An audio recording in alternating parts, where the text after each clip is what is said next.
স্থায়ী কর্মসংস্থানের দাবিতে জাতীয় প্রেস ক্লাবের সামনে অবস্থান কর্মসূচি পালন করছেন প্রাণী সম্পদ ও ডেইরি উন্নয়ন প্রকল্পের এলএসপিগণ। দাবি আদায়ে ৫ জুলাই থেকে লাগাতার অবস্থান কর্মসূচি পালন করছেন তারা। চলতি বছরের ৩১ মার্চ প্রকল্প থেকে এলএসপিদের অব্যাহতি দেওয়া হয় এবং ৩০ জুন ওই প্রকল্প বন্ধ করে দেওয়া হয়। তাই বেকারত্বের দিকে ঠেলে না দিয়ে কোনো শর্ত ছাড়াই রাজস্ব খাতে স্থানান্তরকরণ, মাস্টার রোল কিংবা ইউনিয়ন ভিত্তিক স্থায়ী কর্মসংস্থানের দাবি জানিয়েছেন তারা। পানি সম্পদ অধিদপ্তরের প্রশিক্ষিত জনবল আমাদেরকে গত ৩১শে মার্চ প্রকল্পের অর্থ থাকার পরেও আমাদেরকে বেকার করে দেওয়া হয়েছে।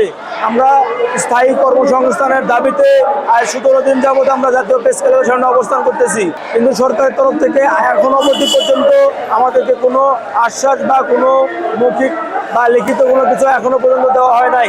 আমরা আগামীকালকে মিছিল দিব এবং পরবর্তীতে আমরা প্রধানমন্ত্রী কার্যালয় ঘেরাও কর্মসূচি সহ নানাবিধ কর্মসূচি আমরা হাতে নিয়েছি।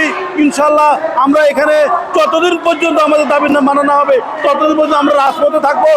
দাবি মানা না হলে অবস্থান কর্মসূচি থেকে আরো কঠোর কর্মসূচি ঘোষণা করবেন বলে জানিয়েছেন আন্দোলনকারীরা। আমাদের দাবি মানা না হবে ততদিন পর্যন্ত আমরা এখানে অবস্থান করব। এখন সামনের দিনগুলো থেকে আমরা কঠোরতম আন্দোলনের রূপরেখা তৈরি করব।